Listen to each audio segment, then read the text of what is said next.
Akshit. How was your day at school? Mom, today was a great day. But during physical education period, I ran fast. Hence, I got tired. Good.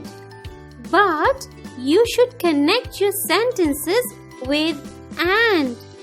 You should say, I ran fast and got tired.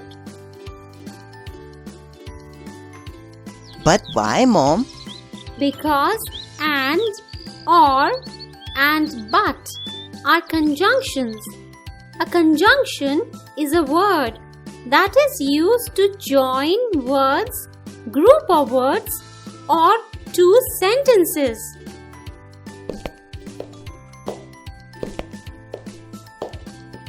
Mom, you were telling me about conjunctions. Can you tell me more about them? Sure, Akshit. For example, I ran fast and got tired. Here, and joins two sentences.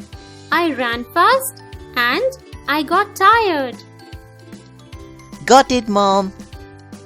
Some common conjunctions are and, or, but, because, that, so, etc. Now, Akshit, why don't you make some sentences using these conjunctions? Sure, Mom. Here are some sentences. Gary is sad because he is late for school. Rakesh is tall, but Sunil is short. You must hurry or you will miss the train. Very good, Akshit. Thanks, Mom. You are great. You always teach me something new.